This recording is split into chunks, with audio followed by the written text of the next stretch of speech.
नमस्कार दोस्तों, बताऊं कि आज मैं दिल्ली आया हूं और दिल्ली में एक स्टूडियो में आया हूं जो कि बहुत ही बेहतरीन के और म्यूजिक डायरेक्टर है और स्टूडियो संभालते हैं। तो देखते हैं आज से इनसे कुछ खास बातचीत करेंगे और आप लोगों को बताएंगे कि क्या से इनका जर्नी शुरू हुआ है और किस तरीके से हाई लेवल पर जाएंगे। और बहुत ही अच्छा इनसे बात करके मेरे को लगा, अभी और करूंगा, जब सामने बात करूंगा तब मेरे को पता चलेगा कि किस तरीके से बात करते हैं और मेरे को कितना अच्छा लगता है। देखते हैं अभी कैसे क्या होता है।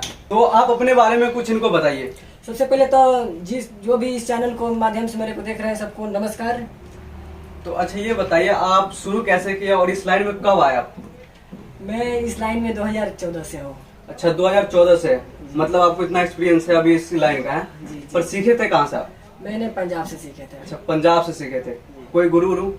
गुरु बिना गुरु का ज्ञान थोड़ी होता तो है। मतलब किस तरीके से, कौन है, नाम बताना चाहिएगा? देखिए बहुत स्टेबल के मेरा गुरु का नाम है बबलू जायसवाल।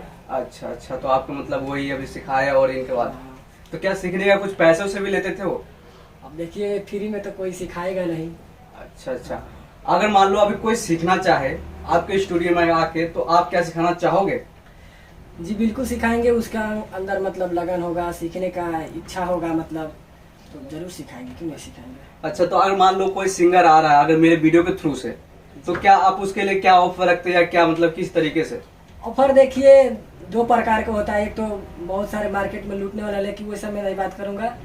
जिसके आवाज में दम होगा उसके हम संग होंगे, ठीक है।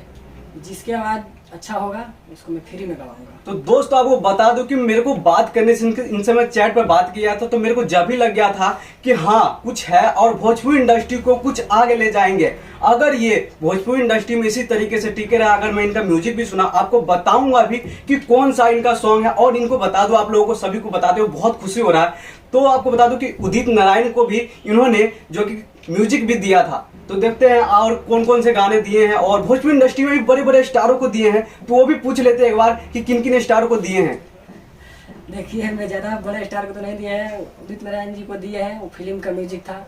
प्रियंका सिंह भी को भी दिए थे और धनंजय धड़कन को भी दिए थे म्यूजिक। अच्छा, तो कुल मिला के ये है कि अब ये प्रोफेशनल हो चुके हैं और बहुत ही अच्छे काम कर रहे हैं। क्योंकि मेरे को जब भेजा गया था जो म्यूजिक सुना था मैं, तो मेरे को लगा हाँ भोजपुरी इंडस्ट्री है कुछ, और भोजपुरी इंडस्ट्री को यही है जो इसी तरीके से, जो लूटने वाले तो बहुत है, आपको मिल जाएगा अपने जो कि राज्य में बहुत सारा मिल जाएगा। और ये स्टूडियो जो ऐसा है जो मैं यहाँ पे सुना, तो इसके बारे में बहुत ही हाई लेवल का सुना। तो दोस्तों और इनके बारे में जानते हैं कि किस तरीके से इसको बनाने में और क्या खर्च लगा, और आएंगे क्या नहीं आएंगे, वो सारे चीज देखेंगे।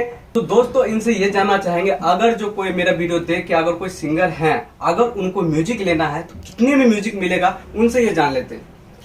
देखिए पैसे पे मैं म्यूजिक नहीं देता हूँ, सीधे बता देता हूँ। गायकी देखता हूँ पहले सिंगर को, ठीक है। मेरे अब आपके वीडियो के माध्यम से जो भी आता है, गायकी देखूंगा कैसा गायकी करता है, उस हिसाब से मैं चार्ज ले।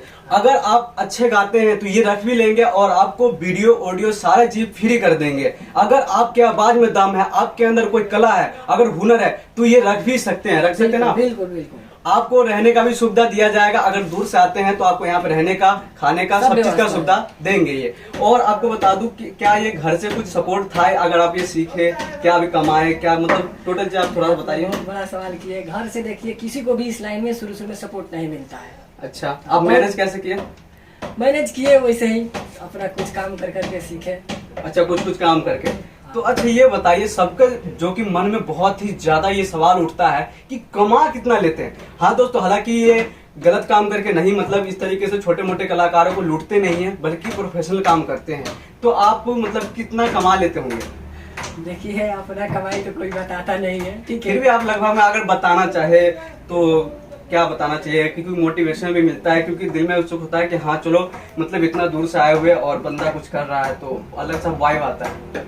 जी ठीक है। देखिए इतना कमा लेते हैं कि मतलब अपना खर्चा चल जाता है। इतना समझिए स्टूडियो का भी रेंट बहुत ज्यादा है, क्योंकि रेंट पे अपना है नहीं। हाँ वो तो है। मतलब अच्छा खासा आमदनी हो जाता है इतना समझ। अच्छा, आप बिलोंग कहाँ से करते हैं, मतलब कहाँ से?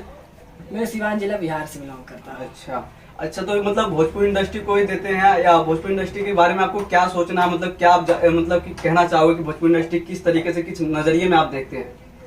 देखिए अब इससे भोजपुरी से हम जी रहे हैं, खा रहे हैं, सब लोग खा रहे हैं, तो अच्छा से सोच रहे हैं, ठीक है। जो जैसे कलाकार आते हैं अच्छा से गाते हैं, उनके ऊपर और मेहनत करते हैं हम, जिसको पता नहीं होता कुछ चीज़ के बारे में, तो उसको मैं थोड़ा सलाह देता हूँ कि आप पहले सीख लीजिए, उसके बाद से गाइए फिर। तो दोस्तों, आप लोगों को अगर इसका एड्रेस जानना है तो इन्हीं से एक बार पूछते हैं, क्योंकि मुझे तो उतना अभी नहीं पता, पर इन्हीं ये पूरा सही से बता देंगे। मैं दिल्ली में रहता हूँ, नरेला अलीपुर में। अच्छा अच्छा, यहाँ का ये पूरा एड्रेस है अलीपुर। अगर आप आओगे, दिल्ली में है, कोई कॉल करेगा हाँ, तो आप ये फिर इनसे संपर्क कर लेना। इनका नंबर भी दे दूंगा, मैं पिन कर दूंगा, तो आप वहां से उठा लेना इनका नंबर। अगर आपको आना है यहाँ पे तो आ सकते हो, और आपके अंदर कला होगा तो ये रख भी सकते हैं। ये तो सबसे बड़ी बात हो गई स्टूडियो के लिए, क्योंकि इतना हालांकि कोई नहीं करता है। एग्रीमेंट भी बनाता है तो लाख लाख रुपया ले लेते हैं। नहीं, मेरे पास ये है कि कितना भी अच्छा गाता हो, हमेशा उसके दिल जब तक रहे, गाए रहे। एग्रीमेंट का कोई मेरे पास थी नहीं। अच्छा, एग्रीमेंट का भी नहीं, ऐसा भी कोई दोष नहीं है कि आपको यहाँ पे रहना ही पड़ेगा, आपको इनको देना ही पड़ेगा, ऐसा कुछ नहीं है। पैसे भी आपसे नहीं लगेगा, बस आपको ये करना है कि कभी ऐसे गलत काम नहीं करना है इनके साथ, मतलब धोखाधड़ी वाला काम नहीं करना आपको। देखिए, जो हम विश्वास पर काम कर रहे हैं तो उनको भी विश्वास मेरे ऊपर करना चाहिए। हाँ जी, ये भी बात सही है कि आप अगर ये विश्वास करें तो आपको भी विश्वास करना पड़ेगा। और आपको ये भी बता दूं कि अगर इसी तरीके से काम करते रहे तो भोजपुरी इंडस्ट्री को आप ही लोग इतना आगे ले जाओगे, क्योंकि अभी जो चला रहे हैं, जो तो चला रहे हैं, अब कुछ दिनों बाद तो वो भी रिटायरमेंट हो ही जाएंगे। सबका टाइम आता है। हाँ, सबका टाइम आता है। अगर जिस तरीके से ये चल रहे हैं, जिस तरीके से मेरे को म्यूजिक सुनाया है इन्होंने, तो उस तरीके से लग रहा है कि भोजपुरी इंडस्ट्री को चेंज कर देंगे दोस्तों। और इनसे एक ऐसा सवाल पूछने वाला हूँ, शायद ये मेरे प्रति क्या सोच ले, ये मेरे को नहीं पता। अगर आप कमाना चाहे, आप तो कह रहे हो अभी कि बस मेरा घर चल जाता है और खर्चा पानी निकल जाता है, अगर आप चाहे तो लूट भी सकते हैं, ऐसा क्यों नहीं करते? देखिए, लूटने वाला कभी सुखी नहीं रहता है। हाँ, ये सबसे बड़ा पॉइंट। लुटाने वाला सुखी रहता है। ठीक है, देख ले दोस्तों, क्या भावना है इनका। यही भावना इनको इतना आगे ले जाएगा कि आप कभी सोच भी नहीं सकते। और इनके बारे में आप क्या कहना चाहते हो जरूर बताना। अगर आपसे एक और सवाल पूछ लूं, क्या आपकी शादी हो गई है? नहीं जी, अभी शादी नहीं हुई है। आपका उम्र कितना हो गया? उम्र यही 20 चल रहा है। 20 चल रहा है। तो अभी क्या सोचने, मतलब करने का सोच रहे हैं या कुछ? अभी नहीं, अभी कुछ अभी अथी नहीं है, आगे देखेंगे। अच्छा, अभी ये लाइव बनाने में लगे हुए हैं और मेहनत कर रहे हैं जोरों शोरों से, क्योंकि इनसे मेरे को इतना ही टाइम मिला है, क्योंकि ये बोल रहे थे कि मैं अभी बिजी हूँ। फिर भी मेरे को इतना समय देने के लिए धन्यवाद आपका, क्योंकि आप इतना सारे बताए। और जो भी सिंगर बनना चाहते हैं मेरे वीडियो के माध्यम से, वो आ सकते हैं। तो तब तक इतना ही दोस्तों, फिर मिलते हैं एक नए से इंटरव्यू के साथ और नए से वीडियो के साथ धमाल मचाने, और आपको कुछ ना कुछ सिखाने इस वीडियो के माध्यम से चाह रहा था मैं, और आपको एक नया प्लेटफॉर्म देने की भी कोशिश कर रहा था। तब तक इतना ही दोस्तों, फिर मिलते हैं एक नए से वीडियो के साथ, नए से जानकारी के साथ। बाय दोस्तों।